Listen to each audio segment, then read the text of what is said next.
سلام من الله عليكم ورحمة الله تعالى وبركاته مروين يا مدن يالدمانتين با ميل والبو دنيا دافيد أد كتشوكتان هالكني وتلفزيونك الصومالي إثيوبيا حرونتيسا مقالدنا تشيكتشيكا أخيرا هذا هانو كلنا وحلي قاعدين نوقع براتين ورارك تي في قاعدين كوتا لقلي إن آتي توصدوا بهاتان قضبضا وقد دورون وحا كمدا waxaa la soo gabagabeeyay kulan weynihii wada tashiga xukuumadda iyo waliba shacabka ee dardargelinta horumarka nabadgelyada iyo maamulka sooban oo muddo 8 cisho ka guda socday xarunta deegaanka Soomaalida ee Jigjiga iyadoo ergooyinkii ka soo qayb galay kulan weynahani ay soo saareen bayaan si dardargelinayo horumarka nabadgelyada iyo maamulka sooban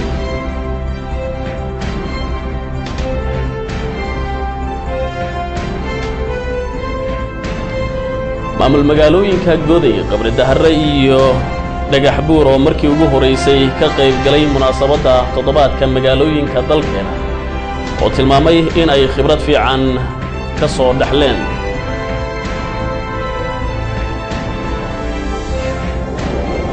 maxkamadda guud ee dawladda deegaanka Soomaalida oo tababar u soo xidhay 75 garsoore oo ka howlgala maxkamadda gobolka Faafan iyo waliba maxkamadda degmada gobolka Faafan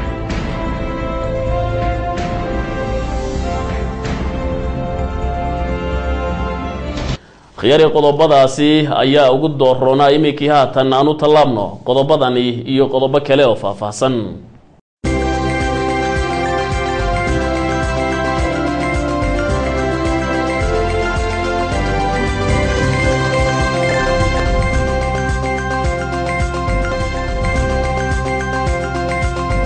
markale ismaqal aragti wanaagsan khiyaarta hawada inoogu heelan meel walba aad ku sugan tihiin kuna soo dhawaada wararkii oo faahfaahsan waxa la soo gabagabeeyay kulan weynihii wada tashiga xukuumadda iyo waliba shacabka deegaanka Soomaalida ee dardargelinta horumarka nabadgelyada iyo maamulka sooban oo muddo 8 cisho ka guda socday xarunta deegaanka Soomaalida ee Jigjiga iyadoo ergooyinkii ka soo qayb galay kulan weynahan ay soo saareen bayaan si dardargelinayo arrimaha horumarka nabadgelyada iyo maamulka sooban warmurtaasi ku saabsan wariyaheena Haboon Ugaas oo daahir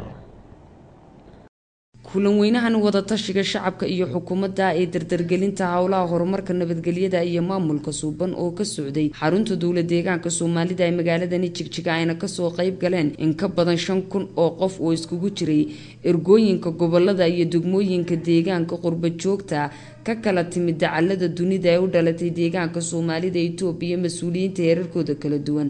ayaa waxa lagaga arinsanayay isla markaana lagu qaadaa dhigay in xal waara laga gaadho dhibaatooyinka u baay u geysato shacabka deegaanka isla markaana guntada dhiisha la iskaga dhigo sidii dhinac looga soo wada jeedsan lahaa hagardaamooyinka ay u geysatay shacab weynaha deegaanka madaxweynaha dawladda deegaanka Soomaalida Itoobiya Mudane Cabdi Maxamuud Cumar oo ka hadlay gabagabadii kulan weynahani ayaa si ballaaran uga mahad celiyay cid kasta oo gacan ka geysatay qabsoomida kulan weynahani sidoo kalena waxa uu caafimaad qab Ilaahay uga reejeeyay cid kasta oo dhibaato ay ka soo gaadhay soo bandhigidii dhaawacyadii iyo tacadiyadii ay u geysatay haweenka dhalinyarada iyo dadka birmageyda ee ixtiraamka ku leh bulshada gudaheega madaxweynaha dawladda deegaanka Soomaalida waxa uu sidoo kale ka qaybgalayaasha kulan weynahani iyo shacabkaba u cadeeyay ama uu u xaqiijiyay in xukuumaddiisu aynan marnaba ka daalin si xoojinta iyo adkeynta abniga iyo xasiloonida deegaanka sidoo kalena ay xukuumaddu si ahaan doonto kabaha shacabka waxa uuna ugu baaqay shacab weynaha deegaanka in ay ka taageeraan dardargelinta yoolasha horumarineed ay xukuumaddu wado aniga ku hadlay magaca xukuumadda dawladda deegaanka Soomaalida Keegaba waxaan leeyahay waxa mahad iskale Ilaahay suurto galiyay inuu shirkan inoo qabsoomo alxamdulillah rabbil caalamiin taasaan soo jeedin Ilaahay noo suurto galiyay inaan muddo 7 ku shirno 7 cisho si nabadgelyo ugu shirno ku tashano Ilaahay noo suurto galiyay ya mahad iskale cidii soo qaban qaabisay iyo dadkii ku dhibaatooday kuwii ku xanuunsaday intaba Ilaahay ha caafiyo dadkii la xasuuqay ee dhibaatada loo geystay dadkoodana samir yiman Allah ka siiyo iyagana janno firdawsi Allah ka waraabiyo waxaan leeyahay xukuumadda dawladda deegaanka Soomaalidu waxay hirgelinaysaa oo sii wadi doontaa باقا شعب كسب بحي وحن بلن قاضينا إن وحي نجاجا أدن aanu qaadanay isla markaana odayaasha iyo guri weynaha ama shirweynaha bayaanku soo saaray inaan ixtiraamayna ayaan hortiina ka caddaynaya waxaan haddana caddaynaynaa inaan sii wadi doono horumarka iyo nabadgelyada maamulka suban hadduu ilaah yidhaaho ها شركنا معمولة هالكن فديا قبل يدقمو وحي مزول كيهين إنه هوس ودعيان أو شركة هوس لا دعيان ذاتك دياس براها أن أوجين حسوقا لوجيسي ذات بدن بان أوجين أو أن وحن أن أوجين دي بدأ وان تغني ذات بدن بان أوجين أن هو مركي وحن مقلان إنه كسر نقني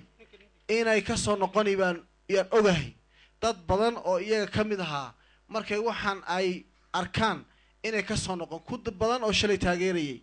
haday ka soo noqon waayaan ilaahay carruurtooda ha u geliyo carruurtooda ilaahay ha u geliyo oo waxaalaha xun ee caalamka lagu sheego ha ka noqdaan carruurtooda ilaahay ha u geliyo haday ka soo noqon waayaan haday ka soo noqdaana waxa weeyaan ilaahay nooga soo celiyo waxaan ka codsanaynaa diasporaha dadka deegaankan u dhashay ha ku qoos qaataan marka hore waxaan ka codsanaynaa inay taageerada ka daayaan ay siinayaan anagu hadaa khaldanahay dawlad ahaan in la xisaabtamo yaana gol lahay ciidanka liyu booliska in la baaro oo waxa weeyaan cidii dhibaato geysta sharciga in la horgeeyo ayaa halka ka cadeynaa kii khaldamana waa la horgeeyay dibna waa la horgeeyay sababtoo ciidanka liyu boolisku ma aha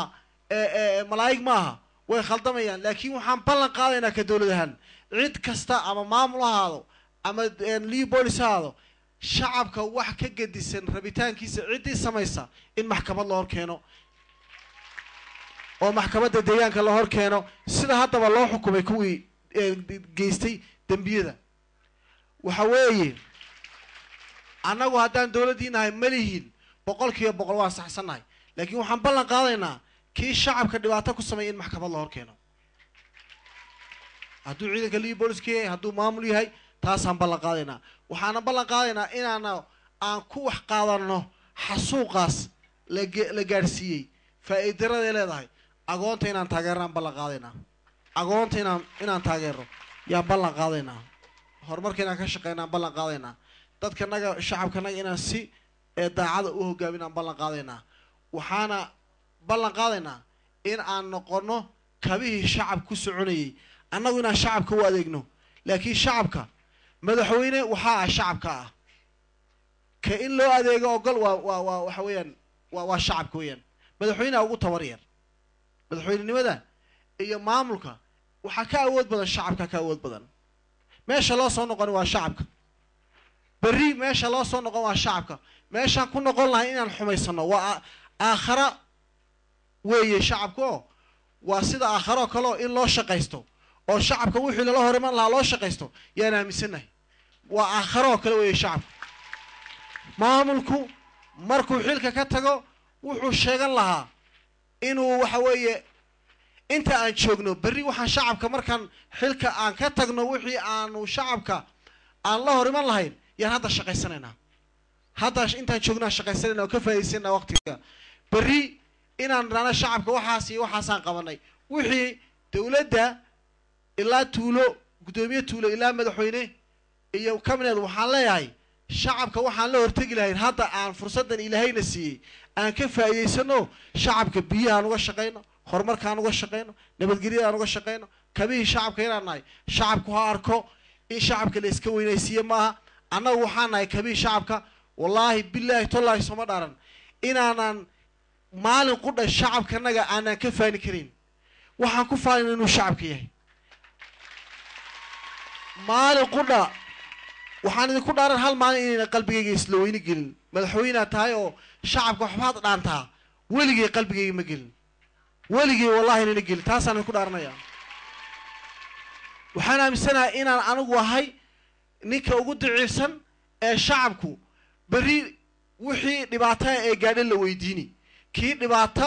gasha ee dhibaato ay haysato ka la weydiin inaan aniga kow ka ahay yaan aaminsanahay marka in ilaahay xilkaa nagu asturo oo waxaana la weydiinayo ilaahay nagu asturana idinkuna aamiin oo dhah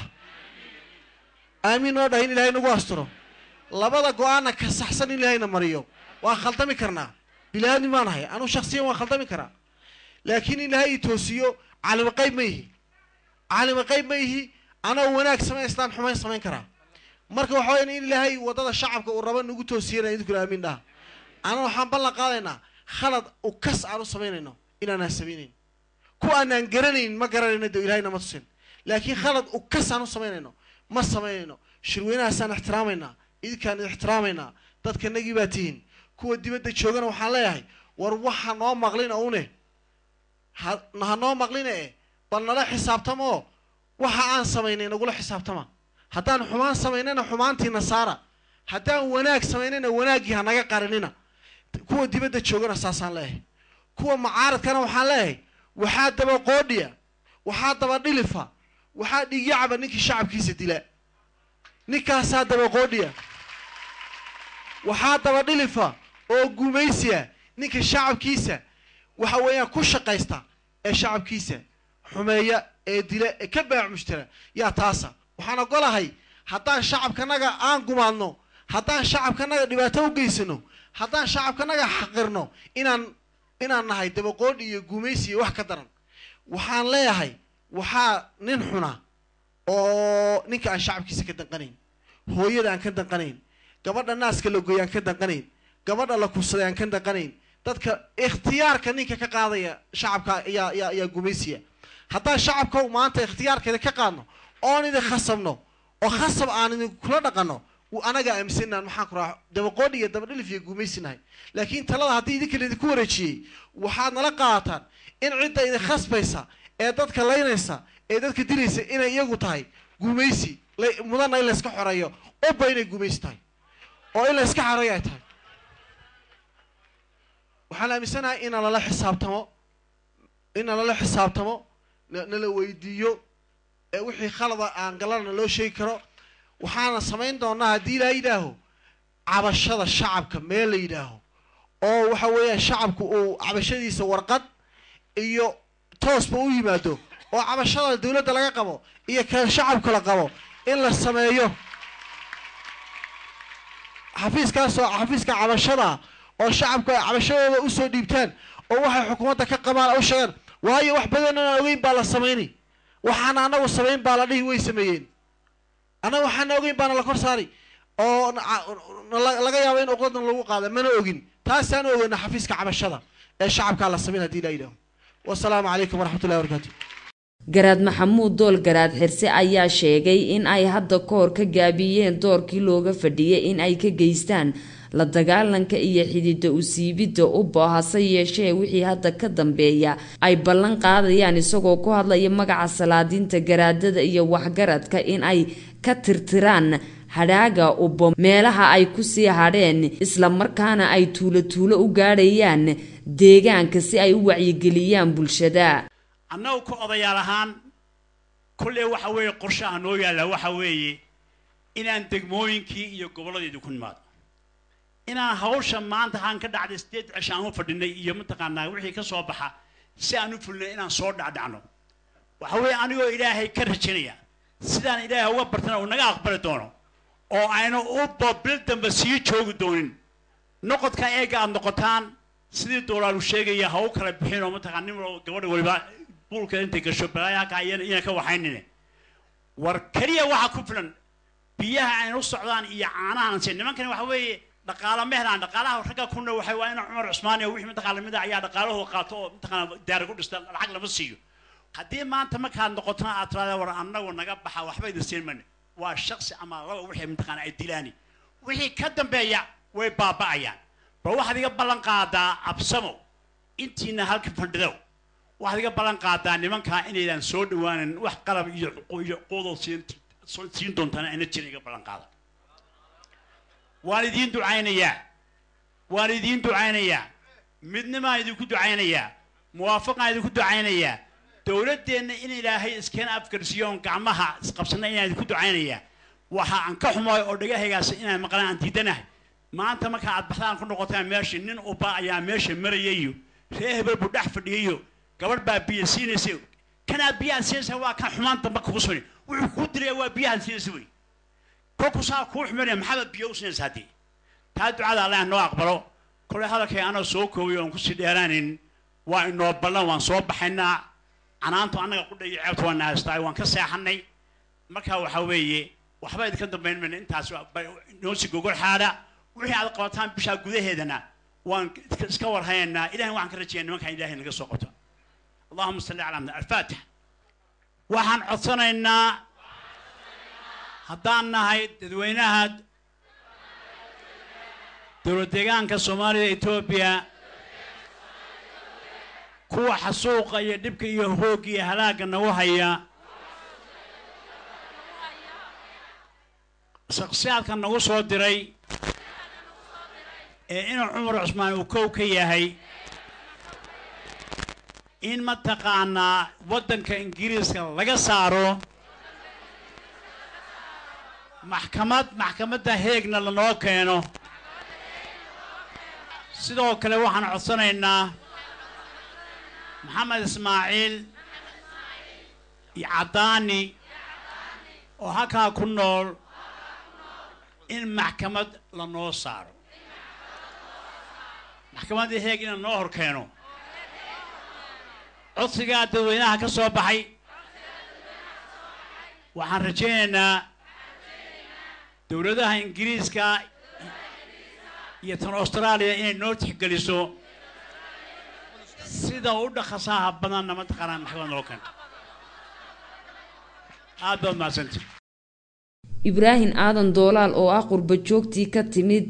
dalka isku taga Imaaraadka Carabta ayaa la dardaarmay qaybaha kala duwan ee bulshada ee deegaanka isaga oo ku adkeeyay in ay ku fara adaygaan dawladnimada ay maanta haystaan gacan weyn ka geystaan hirgelinta habsami u socodka hawlaha horumarineed ay xukuumaddu ka hirgelinayso deegaanka waxa weeye maanta wixii ka dambeeya sidii hore ma soconayso isbedel baa yimid dibad iyo gudaba waa la isku xidhan yahay cadceedu korkeenay saaran tahay dhaqdhaqaaq walba waa la arkaa ninkii hoos wax ku qarinayay oo ma qarin kartid nin walba balaayaan buulkayga ka galaadhe ka gabo wixii soo socda ee sharka ah qof walba khayr ka raadso horumar ka raadso dantaada dhinac ka raac xoolahaaga iyo horumarka iyo liubliiskan xoolaha ku talaalaya dabagal afartan wiil aynu derbiga ku hayno soo celiya ka soo daaya intaanay geeridu meesha ugu iman nolosha aynu u riixno marka waa inaad wiilashii oo nolosha u soo sheegteen dib soo celisaan ilaa geeridooda waxba ku falimayna hadda dhibtay inoo geysteen bay inooga geysteen waa laga yaabaa inay maalin uu waxna taraane inaad dib u soo celisaan oo keenta ka soo celisaan oo buuraha ka soo celisaan oo jiirta dhabaji risay dhakada ka saaran yihiin ka soo dejisaan oo buurta sabati ay saaran yihiin ka soo dejisaan oo sibi iyo godadkeeda ka soo saartaan oo harooyinka ay dhex fadhiyaan ka soo saartaan haddaydan intaas samaynin oo aydan samayn oo waliba Maxamed Subeerow aadan samaynin shirweynahan iyo waxaad la timaadeen waa beentaasna ma soconayso waa inaad naga ballan qaadaan inaad intaas samaynaysaan Maxamed Subeerow waliba inaad samaynayso intayada isgarab taagan ka saaro badanayo kuwa meesha soo farfadhiday shalay gabadhu garan lahaydba meeshaasaynu ka soo wada jeednaa laakiin waa nagu ceeb iyo waa nagu aflagaada iyo waa nagu dhaqan iyo waa nibidur dibadda xataa ma tagi karo hadda gartana laga helayaayo ninkan cawliyahan gartu iga helaya bari wuxuu uga oran doonaa sidaas marka inay taasi nagu dhaco ma doonayne waxaan doonaynaa inaad wiilasha keentaan waa wada garanaynaa tuulo walba iyo gobol walba iyo degmo walba inay hebelka joogay iyo heblada joogta toddoba xabadood bay maanta haystaan haddaad moodaysaan inay rasaas haystaan ma haystaan geeljiruhu hadduu moodayo inay qoryadiisinayaan qori dambe ma soo gelayo anigaa hadda idin leh sababtana xuduudadu way xidhan yihiin kii ugu dambaysay taakuleyntii ugu dambaysay liibadii hore ka heleen iyana way burburtay maanta xaggee wax ka helaysaan waa idinka un soo maaha idinku haddaad ka jartaanna ma heli doonaan haddaad ballantaa qaadaanna ma heli doontaan wiilasha keena soo celiya ballan qaada dawladdiina la shaqeeya daacad noqda madaxdaad haysataan aamina Itoobiyada jirta wax la qaybsada dad jira noqda deegaan jira noqda dawlad jira noqda arday jirta noqda binu aadam jiro oo ilaahay abuuray noqda 100 sano baynu daahsanayn oo aynaan waxba ahayne maanta wixii laga bilaabo wax noqda ha ciyaarin oo kaliya bal fiiriya cid waliba waajibkoodu way gudatay kuwa ugu gudasho badan waa fanaaniinta iyo STV qof walba godkiisii bay noogu yimaadeen madaxay naga wada galeen caruuraha iyagoo dhan haddayna habeenkii daabanaya islaamuhu ma fadhiisanayaan ESTV maxay maanta sheegtay markaasay leeyahay cobala roob ka daay balse leeyahay alxamdulillah rabbil caalamiin midda kale xagee maanta la joogay karinka eega beerihii ku yaalay baa baxay alxamdulillah rabbil caalamiin dadkii miyiga la socda kuwa meeshan jooga maaha marka kaalinta warfaafintu way gudatay kaalinta shacabweynaha guta gabdhaha guta guri aan gabadhi joogin reer aan gabadhi dhisin ma dhismo gabdhuhu reeraha ha dhiseen dalka ha dhiseen dadka ha dhiseen dawladda ha dhiseen waxa la yiraahdaa dumarku waa maangaab aan xoogoodu ninka doqonkii garan ninka ragga laakiin uu gartaa uu ka faa'iideystaa haddii uu marka dawladdu garato oo aan jecelahay dawladdu inay garato kaalinta dumarku ay leeyihiin oo ay isgarab taagaan ragga way ka adkaan doonaan raggana waxaan leeyahay oo aan idin leeyahay oo aan meeshan idinkaga tegaynaa rag allow reera allaad maamushaane reerihiina alla maamusha dadkiina maamusha garaadow suldaanow boqorow beeshaadii waraabaa cunay maxaad ku garaatahay maxaad ku suldaantahay maxaad ku wabartahay maxaad ku islaantahay maxaad ku boqortahay maxaad ku ugaastahay dadkaagii kuwii halkan fadhiyey bay ahaayeen kuwii cagaha laga gooyey bay ahaayeen yaad ula qaylo tagtay miyaad beeshii markii dhibtaas ku dhacday dhex tagtay miyaad abaabushay kuwii falkaa u geystay miyaad ka daba tagtay beeshii ka daba tagtay ee keligeed la isugu tegayna halkan aynu ka wada arkaynay dhibtii loo geystay ugaasyada waxaan leeyahay ama isimadoo dhan waxaan leeyahay kaalintiinii waad gabteen dib isu abaabula oo dadkiina hogaamiya oo khaladaadka ka qabta oo dhibtay samaynayaan ka qabta oo wiilashiina raadiya ha fadhiine magaalooyinka iyo meelaha ha dhex fadhiine beelaha dhex lugeeya oo dhex taga oo halkaa ku xoola qasha beel walaybana meesha aad degan tahay go-aan ku gaadh oo guddoon ku gaadh inaad maanta wixii ka dambeeya cidna ha u danaynina ee idinku isu danaynaysaan cid walayba ha u danaynin cabdi maxamed cumar ha u danaynina cabdilaahi ha u danaynina cabdifataax ha u danaynina aadan ninna ha u danaynina idinku isu daneeya maxaad iyaga ugu danaynaysaan danba idinkama rabaan ma danba idinka rabaan waxay idin leeyihiin oo keliya war waan wax wada qabanno marka ugaasyada ama isimada dawladda haweenka odayaal dhaqameedka beelaha dhalinyarada oo kuwa igu daran waaban iska ilaawi gaadhay kuwaasaaba igu daran waaban iska ilaawi gaadhay kuwa igu daran mujtamaca boqolkiiba 75 waa dhalinyaro waa inta 30 sano ka yar adduunka oo dhan baa sidaas waxa dalka rogaa ama dhisaa waa iyaga kuwaas roga annaga inay rogeen baa noo muuqata waxaan jaamacadaha idin geynaa ee iskuulada la idin geenaya ee dugsiga la idin geenaya ee malcaamada la idin geelaya ee xoolaha la idinku sameynaya waa dalkan iyo dadkan ha dhaqeeno aayihiisa ha yeesheen haddii aad intaa fulin weydaan oo dalkiini dhalinyaro kala bililqaysato oo dadkiini la laayay soo dhalinyaro ayaan daran ma tihid soo kuwa hoogay ma tihid soo mustaqbalkiini ma baabeen soo aayihiini ma baabeen soo dadnimadiini ma baabeen soo adduunkii kamaydaan hadhin soo qayrkiin kamaydaan hadhin maxaad la tarsanaysaan markaad kuwa kale isgarab taagtaan maxaad sheegan doontaan ma waxaad odhan doontaan afarka inta ku jirta annaga aabahaya dilay ma afar kale aabahaya dilay maxaad sheegan doontaan dhalinyaradaasay waxba ma sheeganaysaa dhalinyaro rag iyo dumarba dalkan idinkaa iskale aamina horta taas bal horta aamina dalkan inaad leedihiin dalkan inuu dalkiinni yahay aamina dibadda dalkale ma lihid waxaydaan u aaminayn baan seediin sheegayaa dhibaataan idinku dhicin oo dal shisheeyaydaan tegin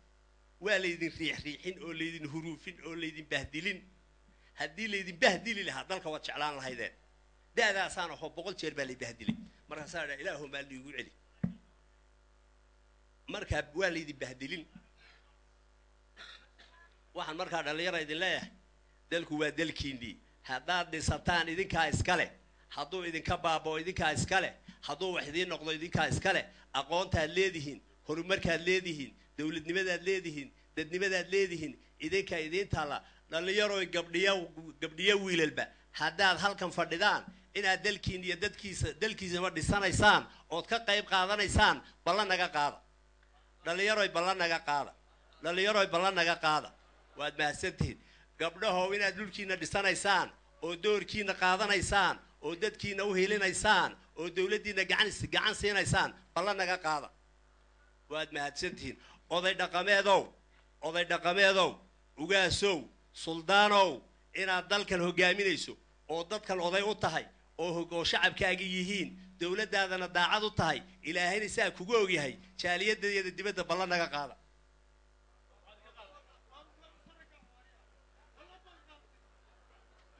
wadaadadow diin yaqaanow cilmi yaqaanow inaad diinta aad taqaano inaad dadkan ugu shaqaynayso oo dalkan ugu shaqaynayso oo aad dadkan diinta barayso oo islaamnimada barayso oo waxa xun ka celinayso oo waxa fiican barayso oo dhibaatada budcada haysa sheegayso oo dhibaatada looga baxa sheegayso oo diinta ilaahay si fiican uga shaqaynayso oo aadan kaana mujaahid ka dhigaynin kana mujaahid ka dhigayn oo labadaba iska horgeeyay oo diinta ilaahay siday tahay aad ugu dhaqmayso ummadana ugu sheegayso wadaadaw naga ballan qaad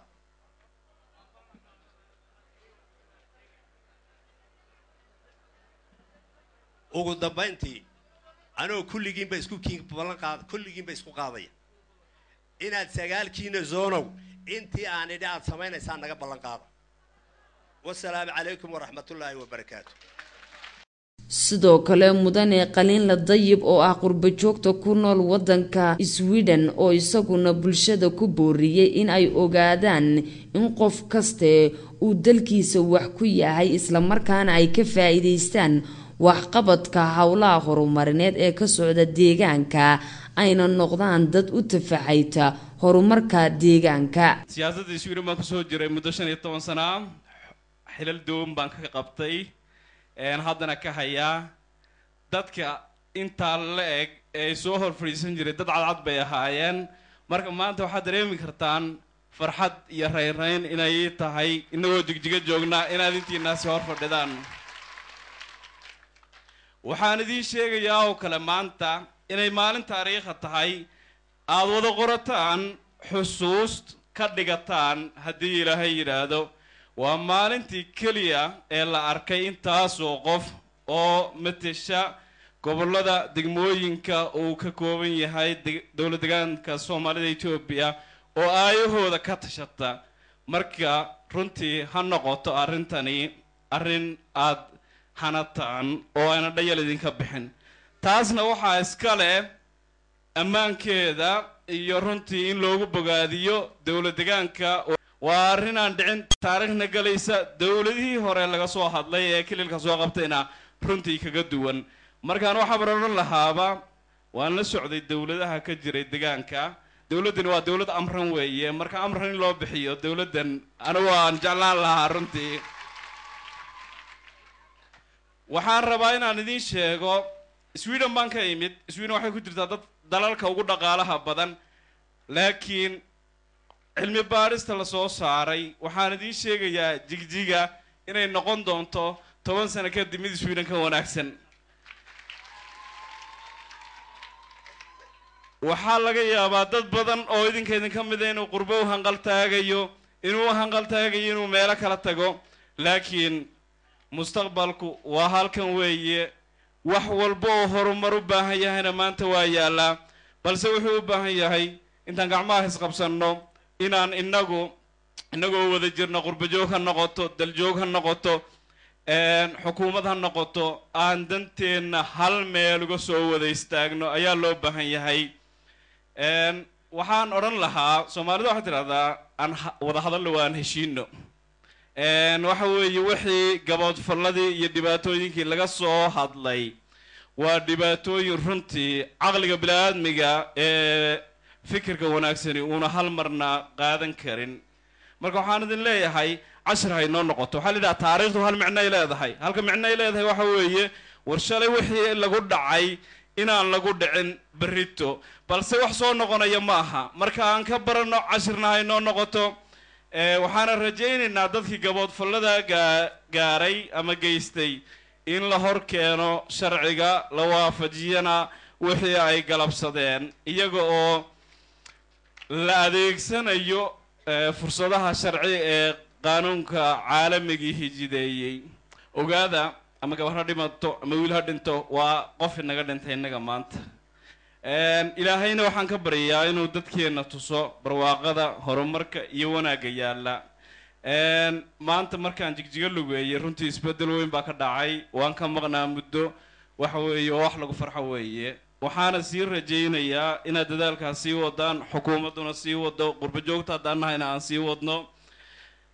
fursaddan qaaligaan helay inaan idinla hadlana waxaan idin oran lahaa markaad ku noqotaan gobolladii iyo deegaamadii aad ka timaadeen bal isxisaabiyo intaad fadhiisataan war maxaan ka soo barannay 7 maalmood ee aanu maqnayn ee aan jigjiga joognay ee aan wada hadlaynay bal isku daya dadkii aan fursadda u helin ee walaalihiin ahaa inaad kala hadashaan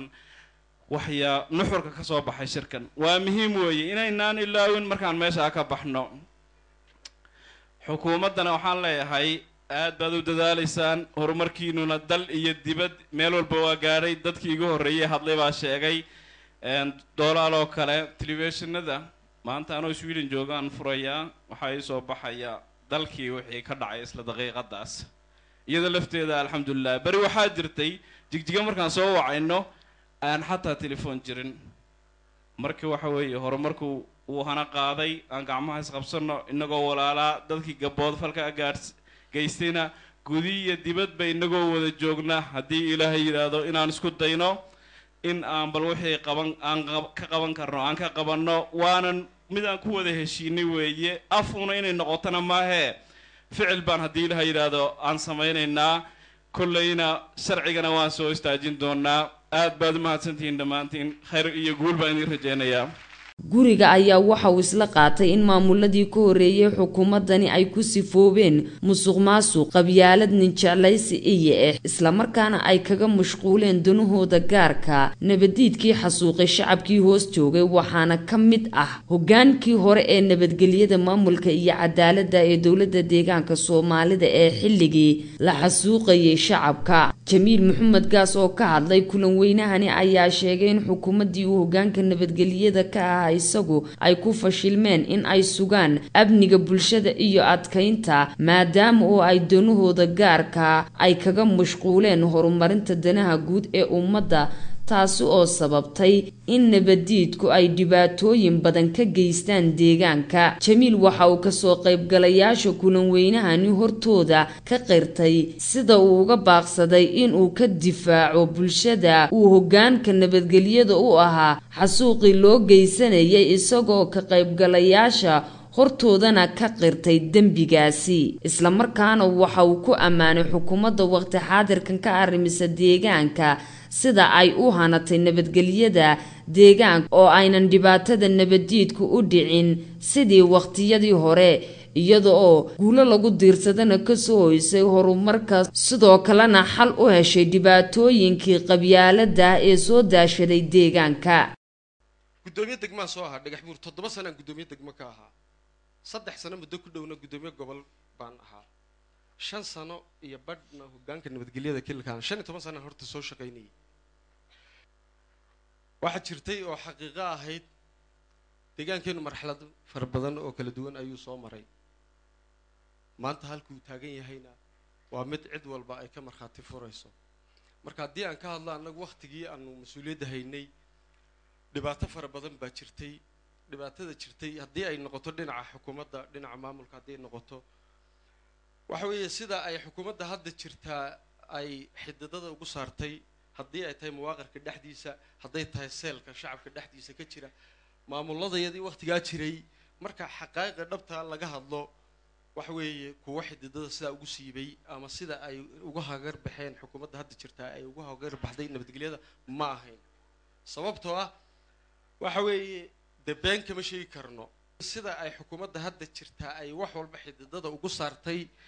haddii muwaaqarka dhexdiisa ay tahay ama shacabka hadday tahay annagu tallaabo kamaana qaadin waa run waa mid xaqay ahayd run hadday xaqiiqo aan ka hadalana haddii maamulka uu sidii usii socon lahaana dee waabana laga furan lahaa ma been bay taasi ahayd waxa weeye maamulka hadda jira xididadu u saaray shacabka dhexdiisu ka soo saaray muwaaqirku ka saaray annaga laakiin muwaaqirka iyagu mid isdhex fadhiyo ahaa waxaa laga yaabay iyadoo sanka iyaga iska marmaraya inaan runtii iska eegi jirnay baa dhici jirta iyadoo isdhex fadhiday iyagu sii bilaabeen oo way kala shaandheeyeen soo xaqiiqo ma ahayn way annaga way isdhex fadhiday way isku dhex jirtay laakiin iyagu way kala haadiyeen marka way kala saareen oo way kala nadiifiyeen taa annagaaba u qirsan daahir bareefad oo ka mid ahaa ubadii xilliga xasuuqaysay bulshada ayaa kulan weynahan hortiisa ka qeyrtay dembigii uu ka galay shacabka isla markaana sheegay in xukuumadihii waqtigaasi jiray ay u fududeeyeen in ay xasuuqaan dad aan waxba galabsanin waxa uuna sharaxaad ka bixiyay qaabkii ay u wada shaqayn jireen annaga iyo maamuladii xukuumaddan ka horreeyey waddanka xukumay isku bah baan ku ahayn shirkadda waan wada shaqaysanaynay waan wada lahayn dadka dhibaatada waan u wada geysanay ayaguna ha isfashileen dhinacna wixii aan dadka u geysanay waan caddaynay dowladdii dee aan ka talinaysay ee xukuumadii horena iyagana waxaan soo jeedinayaa ha isfashileenoo sidan oo kale ha soo qufeen wixii jiray laga bilaabo heer degmo ilaa heerka inta u dhaxaysay waddanka waan wada lahayn annagu dhinac baan gacanta lugta kula jiray ayaguna dhinac bay gacanta lugta kula jireen marka waxaa weeyaan keligana kubaddu maanaan ahayne annagu intaasoo dhibaataa oo aan geysanay waan qaadnay garba ninka gale anigu ahaa meelihii ugu badnayd ee dhibaatadii ugu badnayd aan ka geysanay ood idinku maqhraati ka tihiin tiiguna gadi iyo coballe iyo ka dhacay idinku maqhraati ka tihiin kuwa annagu aan ognahay hadda qufistooda ay adag tahay in la qufi karinna hadalkooda iska badaan culumaudiinka deegaanka Soomaalida oo ka hadlay kulan weynahani ayaa sharaxay waxay diinta islaamku ka qabto nabadiidnimada iyo sida ay dembiga u tahay in la dilo qof muslina sidoo kale culumaudiinku waxay sheegeen maadaama oo ubadad aan waxba galabsanin ay ka goyso lugaha gacmaha indhaha dhegaha iyo waaxyaha jidhka ay ka jaraan in ay tahay waajib in lala dagaalamo maadaama ay sameeyaan ficil diinta islaamka meel aanan ka soo gelin diinta islaamku wax raad ay ku leedahay ma jirto Allah subhanahu wa ta'ala wuxuu leeyahay إن الذين يؤذون المؤمنين والمؤمنات بغير ما اكتسبوا فقد احتملوا بهتانا وإثما مبينا maxaa lagu leenayaa shacabka maxaa lagu kufsanayaa maxaa xoolahooda lagu dhacayaa maxaa dhiigooda lagu xalishanayaa waa waxba kama jiraan mar hadday sidaa yeeleen oo diinta islaamka ay banaanka wax alla waxay diintu xarimtay xalaashadeen man xalala xaraaman وحرم حراما فقد كفر ودينة الإسلام كقاعدة يسكوا فخسنتاي وبقالوا ويان وبقالوا وي بقى دين شيء إنه وحوي وبقالوا ويان وشفت قولي ستة أو هدف إليه وسنجروي وبقولي ستة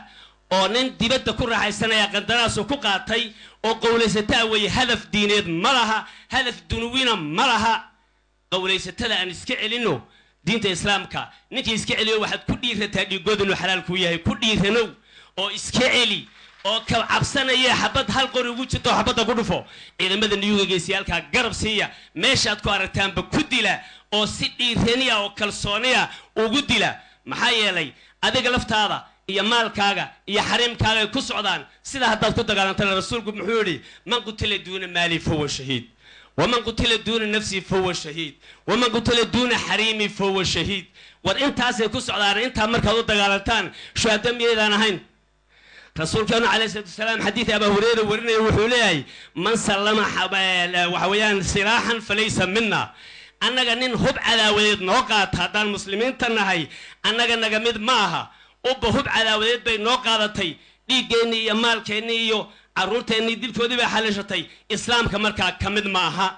waxaan fidiyoonaynaa inayna diinta islaamka reed ku lahayn muslimiinna aynan ahayn maadaama hub cadaawadeedu ay noo qaateen sida xadiidka Abu Hurayra rasuulku uu ka wariyay man xalama wa yaxmala silaahan minna falaysa minna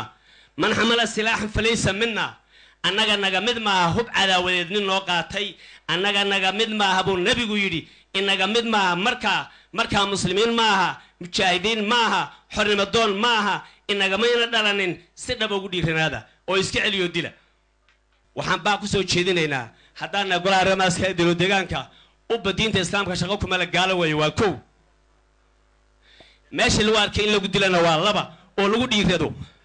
meel kasta oo la joogo oo islaamku isugu yimaado in la habaaro oo meelaha la isugu yimaado masaajida aad ka habaartaan sadaqado baan soo jeedinaynaa ka qaybgalayaasha kulan weynahani socday muddada 8 maalmood ah ee looga arinsanayay mustaqbalka deegaanka ayaa gabagabadii waxa ay ka soo saareen bayaan ka kooban 8 qodob waxaana soo jeedinaya mudane Cabdi Kuus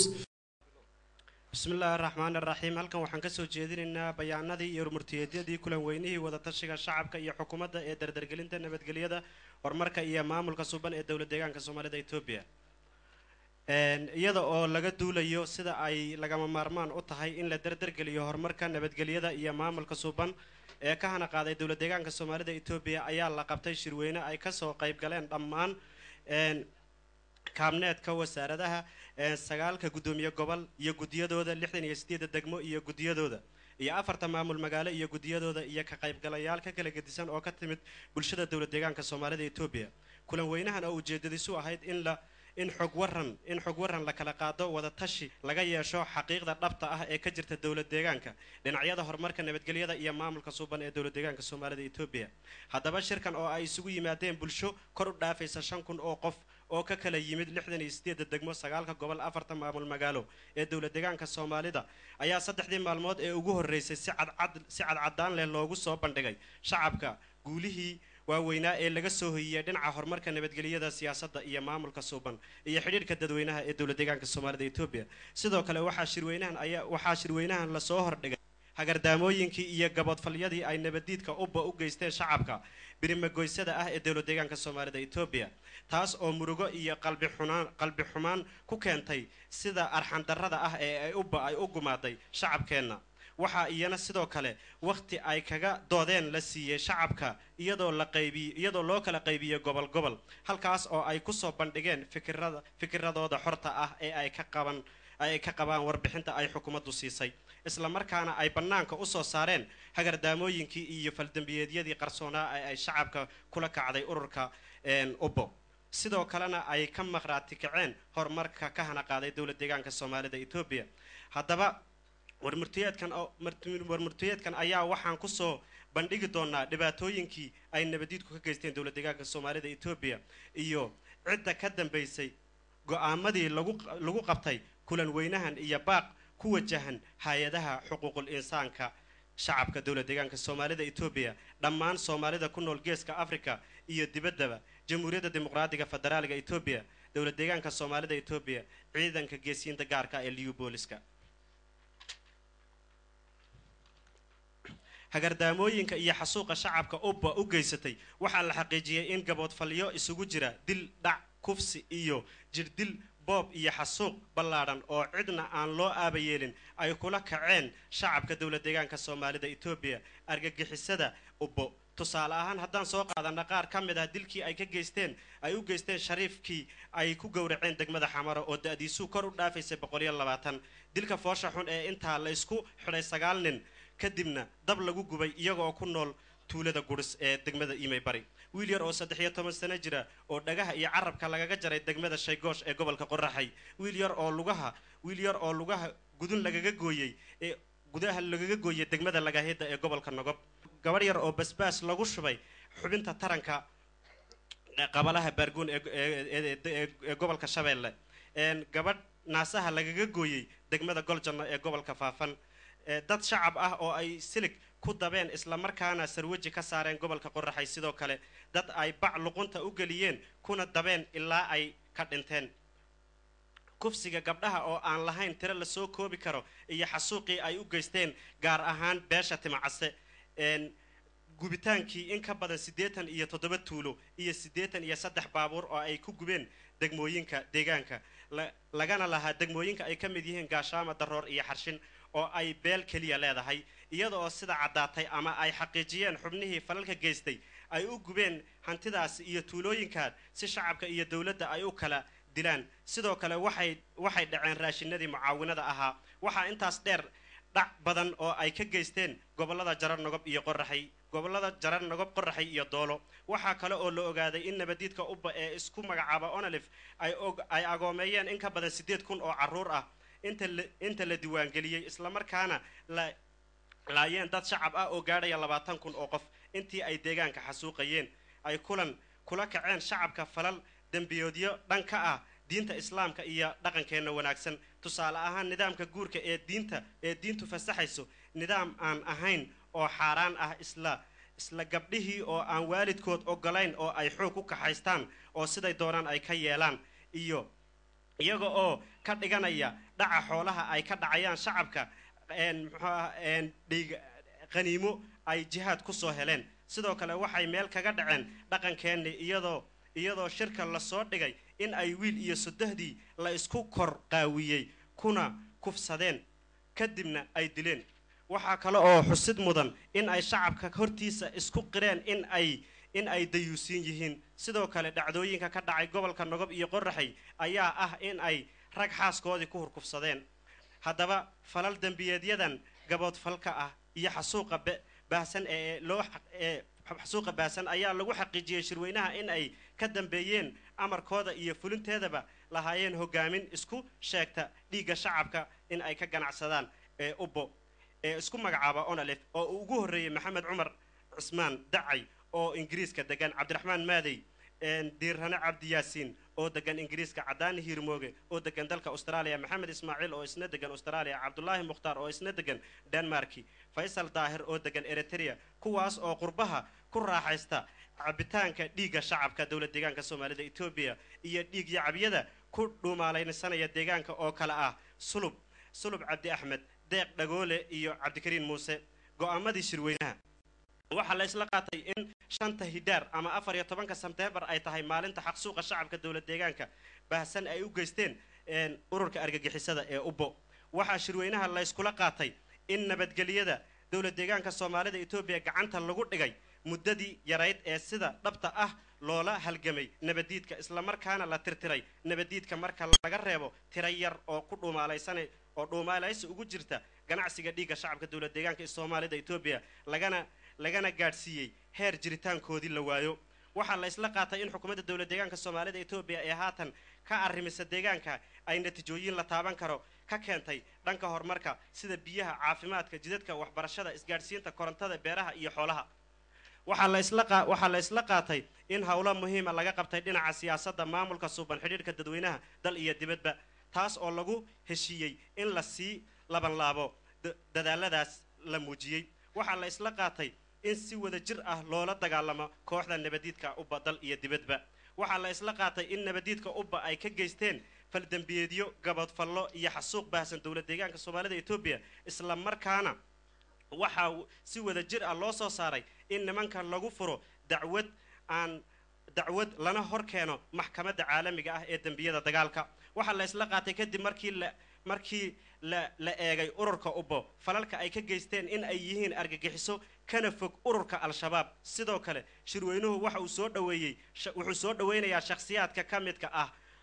ee qoomameeya xasuuqa ay u geysteen shacabka in ay ka soo noqdaan joojiyaanna gaboodfalka isla markaana ay isku soo dhiibaan sida ugu dhaqsaha badan shacabka iyo dawladda iyada oo la marayo nidaamka dastuurka dalkeena u yaala waxa la isla qaatay qodobka 8aad waxa la isla qaatay in la dhiso guddi ka kooban hay'adaha kala gedisan ee shacabka iyo dawladda oo soo ururisa xogta xasuuqii ay geysteen kana sameeyaan documentary film iyo cadaymo dhammaystiran oo loo gudbiyo hay'adaha xuquuqda aadanaha u dooda dal iyo dibadba waxa qodobka 9aad waxa la isla qaatay in shirkan oo kale lagu qabto dhammaan gobolada degmooyinka iyo tuulooyinka uu ka kooban yahay dawladda deegaanka Soomaalida Itoobiya waxa la isla qaatay in shacabka dawladda deegaanka Soomaalida uu si ballaaran u garab istaago ugana qayb qaato horumarka nabadgelyada maamulka suban ee ka hana qaaday dawladda deegaanka Soomaalida Itoobiya waxa la isla qaatay in tira ahaan iyo taya ahaanba la xoojiyo tirada ciidamada gaarka ah ee geesiinta liyu booliska kuwaas oo shirweynaha lagu xaqiijiyay in ay lafdhabar u yihiin nabadgelyada horumarka maamulka suban ee ka hana qaaday deegaanka qodobka 12aad waxa la go'aansaday in shacabka iyo dawladda deegaanka Soomaalida Itoobiya oo gacmaha is haysta ay muddo kooban ku soo afjaraan kuna tirtiraan nabadiidka tirada yar ee ku dhuumaalaysanaya tuulooyinka ka tirsan deegaankeena waxa la isla qaatay in sugidda amniga shacabka dawladda deegaanka Soomaalida ay u taalo shacab weynaha 9 gobol balse aan lagu daynin gobolada ay masiibadani ubbo ku habsatay oo kaliya waxa la isla qaatay in la taageero isla markaana la dhaqan geliyo fadwadii ama go'aankii culimo diinku ay ka soo saareen wixii ay shareecadu ka qabto nabadiidka ubbo taasoo ahayd in shareecadu banaysay dilka nabadiidka ubbo maadaama ay yihiin qaadicul dariiqin cambaarayn shirweynuhu wuxuu cambaareeyay diidmada ay diiday gogashii nabadiidka loo fidiyay ee u hoggaansanaansha la'aanta dastuurka qaranka kaas oo ay ku caddahay xuquuqaha shakhsi iyo taqowmiga abah qodobka labaad shirweynuhu wuxuu cambaaraynayaa madax ku sheegta nabadiidka ubbe ee caadaysatay inay ka ganacsato dhiigga shacabka dowlad deegaanka Soomaalida Itoobiya shirweynuhu wuxuu cambaaraynayaa cid kasta oo taageero siisa dal iyo dibadba kooxda nabadiidka ubbo qodobka afraad shirweynuhu wuxuu cambaaraynayaa dowladda shacbiga Eritrea oo si toos ah iyo si dadbanba uga qayb qaadata gumaadka iyo xasuuqa shacabka dowlad deegaanka Soomaalida Itoobiya qodobka shanaad shirweynuhu wuxuu cambaaraynayaa dilkii kufsigii dhici iyo xasuuqii oo loo aaba yeelin ee ay u geysatay shacabka dowlad deegaanka Soomaalida Itoobiya shirweynuhu wuxuu cambaaraynayaa dilkii afduubkii kala gadisnaa ee ay u geysteen hay'adaha samafalka oo ay ka mid tahay hay'adda WFP MSF awda iyo dilkii ay afduubkii ay u geysteen dadkii ajnabiga ahaa ee deegaanka shacabka samafalka siinayay baaq shirweynuhu wuxuu ugu baaqayaa xukuumadda dowlad deegaanka Soomaalida Itoobiya in la sii adkeeyo lana sii dardargeliyo horumarka maamulka suuban ee sida dhabta ah uga hana qaaday deegaanka iyaga oo la kaashanaya shacabka dowlad deegaanka Soomaalida Itoobiya isla markaana ay xoojiyaan hay'adaha nabadgelyada sida ciidamada liyu booliska ee gaarka ah maleeshiyooyinka tiro iyo tayaba waa in la xoojiyo isla markaana ciidanka iyo shacabka oo gacmaha is haysta in ay muddo gaaban ku soo tirtiraan hadhaaga ku dhuumaalaysiga ugu jira dowlad deegaanka Soomaalida shirweynuhu wuxuu ugu baaqayaa jaaliyadaha dibadda in ay ka qayb qaataan horumarka iyo nabadda dowlad deegaanka Soomaalida isla markaana ay la dagaalamaan dhiigyacabyada ka ganacsanaya dhiigga shacabkeena shirweynuhu wuxuu ugu baaqayaa ciidamada halyeeyada liyu booliska in ay muddo yar ku soo afjaraan hadhaaga tirada yar ee ubbo gaar ahaan hogaamin ku sheegta isla markaana ay noqdaan kabihii shacabka hoygii shacabka gaadhayaha horumarka nabadgelyada maamulka suuban ee ka hana qaaday deegaankeena wuxuu shirweynuhu go'aansaday in documentary film ubbo ay ku xasuuqday shacabka loo gudbiyo dowladaha ay haystaan dhalashadooda hogaamiyayaasha ubbo ee ka geystay xasuuqa shacabka deegaankeena sida dowladda Ingiriiska oo uu ku nool yahay maxamed cumar cismaan dacay cabdiraxmaan maadey iyo dowladda Australia oo uu ku nool yahay cadaani hirmooge maxamed ismaaciil kadib wuxuu shirweynuhu ugu baaqayaa in ay dowladahaasi sharciga waafajiyaan gumaadka ay ka geysteen awgeed iyo dowladaha ay ku dhuumaalaysanayaan sida Kenya South Africa iyo Yemen shirweynuhu wuxuu ugu baaqayaa shacabka deegaanka dal iyo dibadba in la taageero hanaanka nabadgelyada horumarka ee ka jira dowlad deegaanka Soomaalida isla markaana dhidibada loogu aaso sidii uu sii socon lahaa shirweynuhu wuxuu ugu baaqayaa dhammaan warbaahinta kala gedisan inay ka waantoobaan fidinta propagandada aan sal iyo raad lahayn ee kooxda argagixisada ubbo shirweynuhu wuxuu dowladaha aan walaalaha nahay ee Soomaaliyeed sida dowladda Djibouti shacabka Djibouti dowladda Soomaaliya iyo shacabka Soomaaliya dowladda Somaliland iyo shacabka Somaliland dowladda Puntland iyo shacabka Puntland in ay ka damqadaan gumaadka iyo xasuuqa baahsan ee ka dhanka xuquuqul insaanka ee ay ka geysteen dowlad deegaanka Soomaalida Itoobiya ururka ubbo shirweynuhu wuxuu ugu baaqayaa in la xoojiyo qiimeynta qaab dhismeedka dowladda sida hay'adaha garsoorka hay'adaha fulinta kaabneedka gaar ahaan in ay xukuumaddu xoogga saarto qiimeynta hay'adaha nabadgelyada sida ciidanka liyu booliska maleeshiyaadka iyo in tallaabo laga qaado cid kasta oo ku xadgudubta sharciga isla markaana loo abaalmariyo ciddii natiijo wanaagsan ka soo hoysa horumarka nabadgelyada iyo maamulka suuban kulan weynahani wadatashiga shacabka iyo xukuumadda ee dardargelinta howlaha horumarka nabadgelyada iyo maamulka suuban oo ah midkii ugu weynaa ee abid ka dhaca deegaanka isla markaana taariikhda deegaanka ka gala baal dahab ayaa ah mid sii dardargelinaya howlaha horumarka nabadgelyada iyo maamulka suuban ee ka hana qaaday deegaanka Soomaalida Itoobiya maamul magaalooyinka goday qabri dahre iyo waliba dhagax buur oo markii ugu horeysay ka qayb galay munaasabada toddobaadka magaalooyinka dalkeena ayaa tilmaamay inay khibrad fiican ka soo dhaxleen munaasabadaasi toddobaadka waryaheena Mustafa Yuusuf ayaa inoo faahfaahinaya mas-uuliyiinta ka socotay saddexda maamul magaalo ee deegaankeenna ee markii ugu horreysay ka qayb galay munaasabadda toddobaadka magaalooyinka ee dalkeena ee sanadkan lagu qabtay caasimadda deegaanka Oromiya ee Naasreed ee kala ah magaalada Goday, Dhagaxbuur iyo Qabridaar ayaa tilmaamay in ay khibrad fiican ka dhaxleen tartanka magaalooyinka ee sanadkan ee ay markii ugu horreysay ka qayb galeen isla markaana tartankani ku soo bandhigeen waxqabadka wanaagsan ee laga qabtay magaalooyinkan waana kan maayarka maamulka magaalada Goday mudane Kulmiye Maxamed Dool oo ka waramaya waxaan kaga soo qayb galay waxa weeye tartanka magaalooyinka exhibitionka shirkadaha yaryar iyo waxyaalahan anagu gaarka u leenahay best practice-ka waxa la yiraahdo ayaan kaga soo qayb galay si aan tartankan uga qayb galno magaalooyinka darajo loo qaybiyay iyadoo lagu saleynayo dadweynaha ku nool magaalada markaan eegno nidaamka loo qaybiyay kaalinta labaad baan ku jirnaa magaalooyinka dhexe ayaan ku jiraa annaga ta ugu muhiimsan maanta halkan u nimidnay maaha inaan tartanno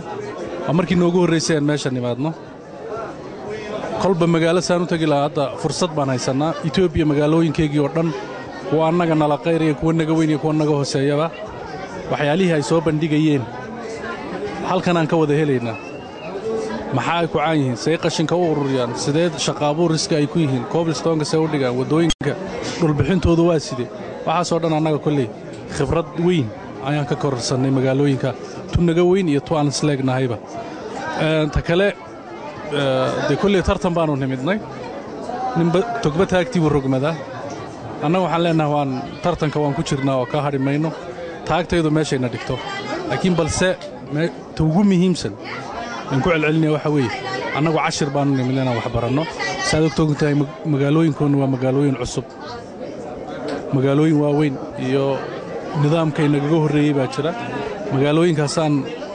uga kororsan lahayn aqoon uga kororsan lahayn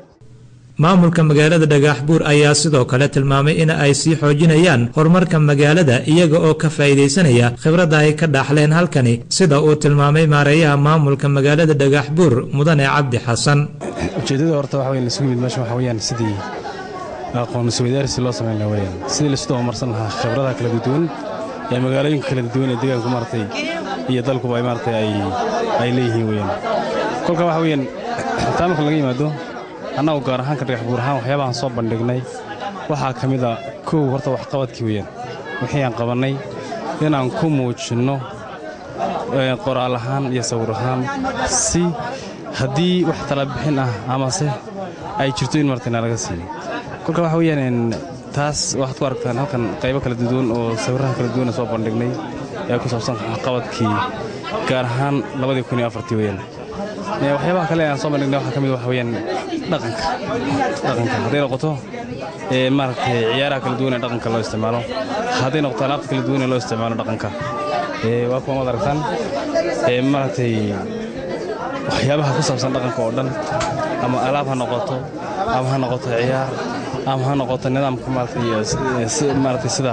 ay dadku ay maaragtay ay u dhaqmaan noqoto waxaas ayaan soo bandhignay marka waxaa kale oo maaragtay aan iyagana soo bandhignay khibrad waxyaabaha khibradda aan islenahay idinka waa idinka faa'iideysan karaa hadday noqoto waxyaabaha gaarka aan samaynay ka deegaan ahaan iyo ka maaragtay ka magaalo ahaan waxyaabaha aan doonayna iyagana in tala bixin laga bixiyo waxyaabahaas ayaan soo bandhignay madaxa xafiiska ganacsiga iyo maalgelinta ee maamulka magaalada Qabridaar mudane Cali Maxamed Cabdi ayaa sheegay in ay maamulka magaalada Qabridaar ay tartankan ku soo bandhigeen adeegyada kala duwan ee ay magaalooyinku ku tartamayeen arrin ahaantii maalinta toddobaadka magaalooyinku waa toddobaad muhiim ah waxa weeye waxaan kaga soo qayb galnay mooyee wax badan oo magaranaysa aan ka baran karnay ayaa jira tusaalehaan waxaan kaga soo qayb galnay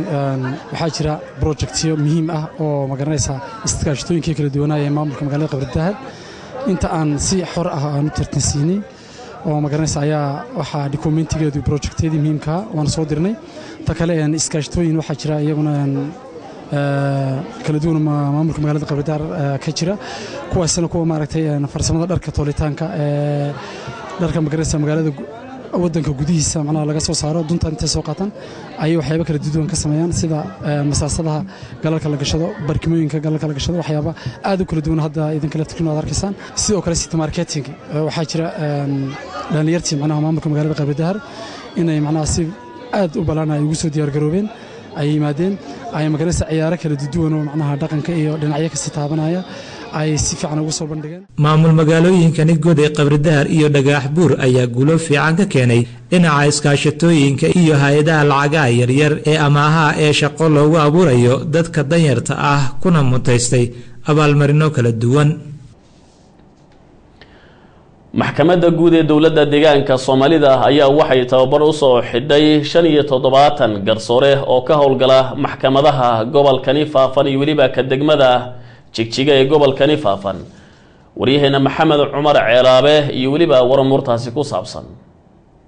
tababarkuna ka soo qayb galeen 25 xubnood oo ka socday degmooyinka gobolka Faafan ayaa waxaa xiritaankiisa ka soo qayb galay mas'uuliyiinta maxkamadda guud ee dowladda deegaanka Soomaalida, gudoomiyaha maxkamadda guud ee dowladda deegaanka Soomaalida Mudane Ismaaciil Sheekh Maxamed Jamarti, la taliyaha dhinaca sharciyada madaxweynaha Mudane Ismaaciil Maxamed Xuseen Gire iyo mas'uuliyiin kale. ahmiyadda tababarkan oo ahayd sidii aqoon dheeraad ah loo siin lahaa garsoorayaasha habka xadaynta ciqaabta Itoobiya iyo sidii faham buuxa ay uga qaadan lahaayeen bayaanada ama habraac cusub ee xuquuqda xeerka ciqaabta dalka Itoobiya. waraantii gudoomiyaha maxkamadda guud ee dowladda deegaanka Soomaalida oo xidhitaankii tababarkan hadal ka soo jeediyay ayaa sheegay in tababarkan ahmiyad ballaaran ugu fadhiyo garsoorayaasha isla markaana kula dardaarmay inay dardar galiyaan hawlooda shaqo iyo kaashanaya khibradaha iyo waayo-aragnimada ballaaran ee tababarkan ka qaateen. waxaan runtii habraacan cusub waa habraac waxa weeye waddanka dhan hadda laga hirgeliyay laga bilaabo macnaheedu maxkamadda federaalka ilaa iyo maxkamadaha kilada. marka hadda muddadan anagu ku dhex jirnay manualkan ay soo saaraynay wuxuu talagalkaygu ahaa inaan siino macnaha garsoorayaasha heer gobol, heer degmo iyo heer kale. marka hadda idinka ayaa nasiib u helay inaan kusii bilowno maxkamadda guud iyo gobolka iyo degmada inay sii qaataan tababarkan. marka waxaa laydinka baahan yahay in macnaha aad sii dhaadhicisaan oo idinku hadda aad kusii bilowdaan habraacan cusub ee waxa weeye xaddiga xukunka ciqaabta xeerka ciqaabta Itoobiya. sidoo kale la taliyaha madaxweynaha dhinaca sharciyada Mudane Ismaaciil Maxamed Xuseen Gire ayaa tilmaamay in xukuumadda dowladda deegaanka Soomaalida ay dadaalo ballaaran ugu jirto kamir dhalinta iyo sare u qaadida sareynta sharciga, isla markaana garsoorayaasha kula dardaarmay inay xoogga saaraan sidii ay uga midho dhalin lahaayeen dadaalada ay xukuumaddu ugu jirto markasta sidii sare loogu qaadi lahaa sareynta sharciga. sentencing laakiin waa ka sawartaa in la dhaqan galiyo kullu waa mid loo baahan yahay garsoorka sabaa in isticmaasho inay implementation kina lagu dadaalo baahan. sababtaan dooranay marka maxkamadda guud gobolka Faafan iyo maxkamadda degmada Jigjiga maadaama saddexda gobood ay yihiin caasimadii meeshii on job training markaan qaadno kadib on job wixii ka imanayo inaan la sixi karo micnaha inaan isku saxno wixii galdaloolkii inaan daboolno quarterkan inaan model ahaan aan ku eegno saddexda maxkamado quarterkan marka lagu jiro iyo taasoo socoto marka wax qabadkiina iyo natiijadiina bay ku xidhan tahay marka dhaadhicintiisa. marka waxaa idinkii saddexda maxkamad waxaa laga sugayaa dadaal fara badan si lagu dhaadhicin lahaa maxkamadooyinka kale. galdaloolka halkan ka imanayo annagoo cashar ka qaadano annagoo saaxan galdaloolka intaan saxno inaan ka dhaadhicino at least 2006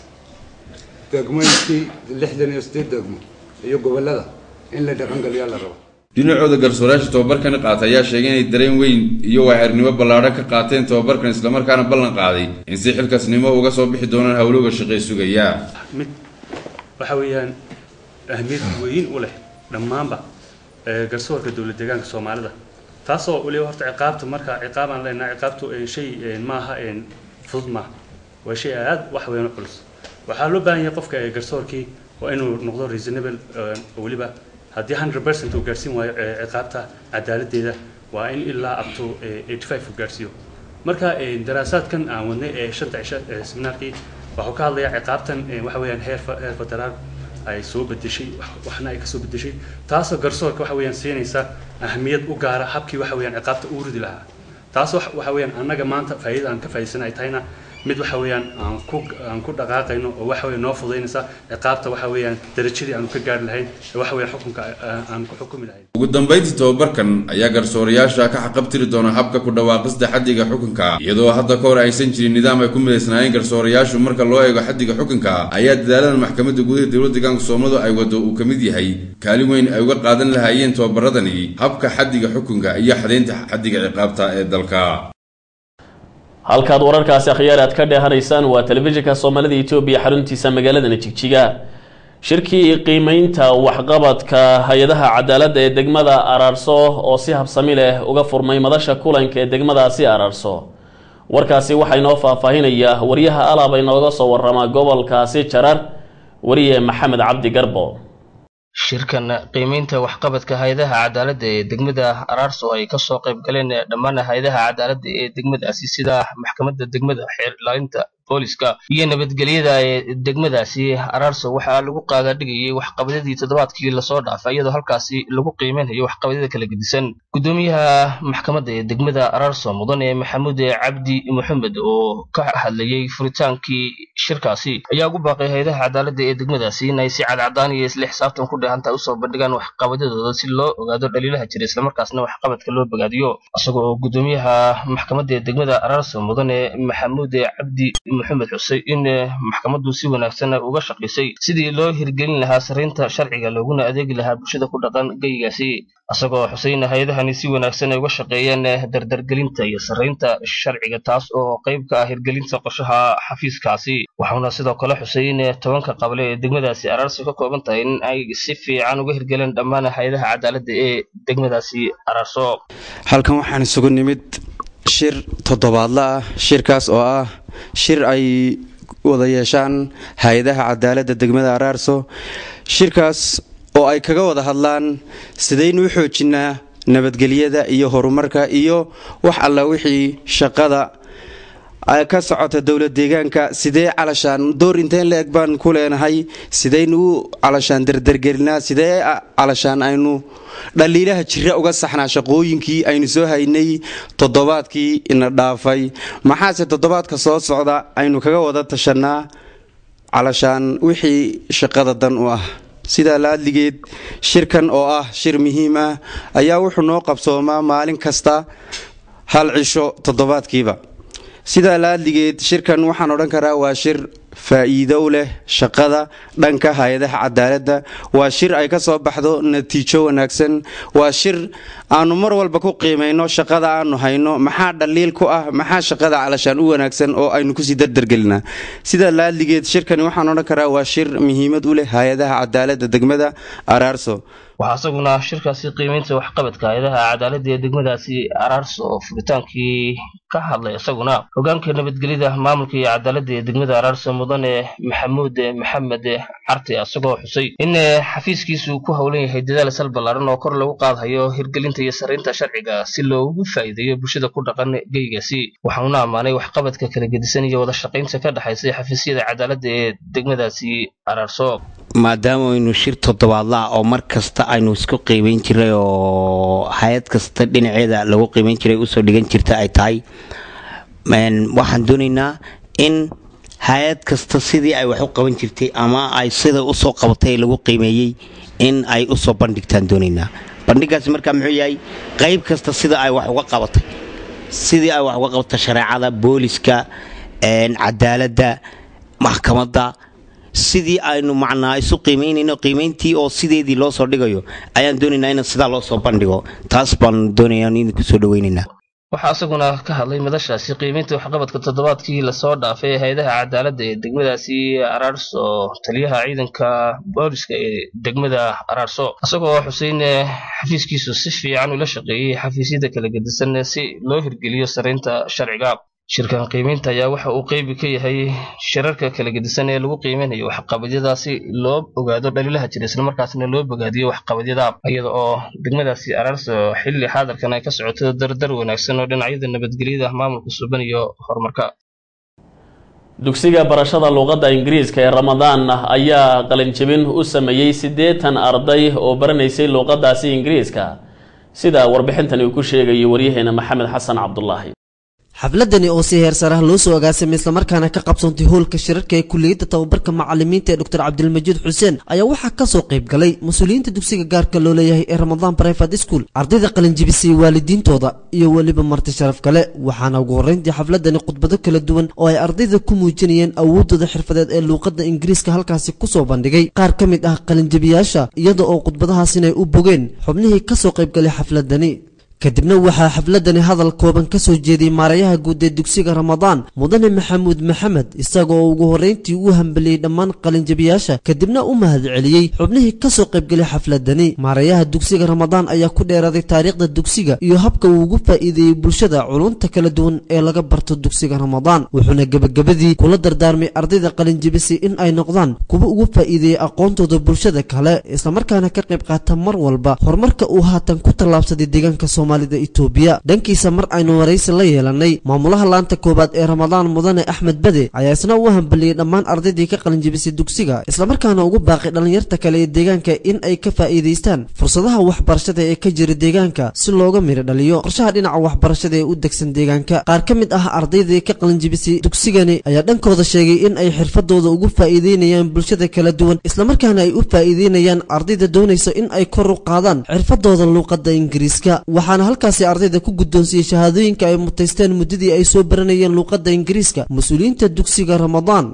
Ramadaan oo la aasaasay sanadii 1991 ee tirsiga reer galbeedka ayaa ka mid ah dugsiyada gaarka loo leeyahay ee ku yaala deegaanka Soomaalida Itoobiya isla markaana lagu barto culum kala duwan iyadoo dugsigani uu caan ku yahay luqadda Ingiriiska isla markaana uu ardayda ka caawiyo u diyaargarowga imtixaanaadka heerka qaran dugsiga Ramadaan ayaa qaybo kale ku leh qaar ka mid ah degmooyinka uu ka kooban yahay gobolkani Faafan iyadoo oo dufcadani haatan ka qalinjabisay dugsiga ay tahay tii 29aad isla markaana tirada ardayda ay gaarayso 80 arday iyadoo oo 15 ka mid ah ay yihiin gabdho dugsigana ay haatan u qorsheysan tahay bilaha fooda inagu soo hayay in ay ka qalinjabiyaan ku dhawaad 60 arday oo kale waxayna gabagabadii dhammaan ka soo qaybgalayaashii xafladani mahadnaq balaaran u soo jeediyeen xukuumadda dowladda Soomaalida Itoobiya taas oo hirgelisay horumarka nabadgelyada iyo maamulka suuban ee uu haatan ku tallaabsaday deegaanka Soomaalida Itoobiya waxayna xafladani ku soo idlaatay jawi heer sare ah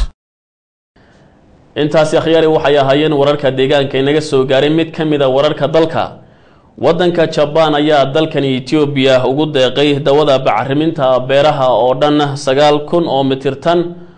oo ay ku baxayso lacag gaaraysa 110 milyan oo bir wariyahana Maxamed Ibrahim Ruushka ayaa inoo faafaynaya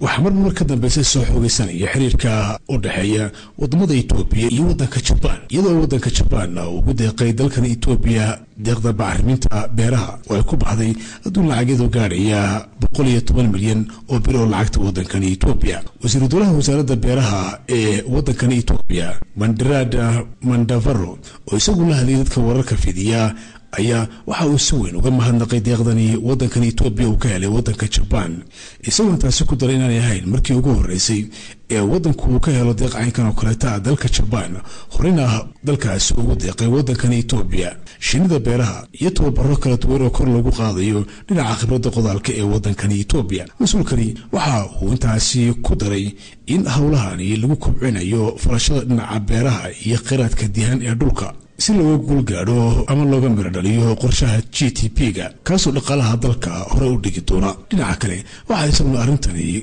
ka hadlay danjiraha wadanka Shiinaha oo fadhiya magaalada Addis Ababa ee xarunta wadankan Itoobiya mudane Mirakoshin isagoo sheegay in wadankiisu diyaar u yahay wax kasta oo lagu kobcinayo aqoonta beeraha ee wadankan Itoobiya iyo sidoo kale waxyaabaha laga maarmaanka waa dhinaca qodaalka si uga faa'iideystaan beeraleyda wadanku taasoo sheegay in wadanka Japan uu sii wada doono gacanta saaxiibtinimo ee uu siiyo isagoo mas'uulkaasi hadalkiisa ku soo gabagabeeyay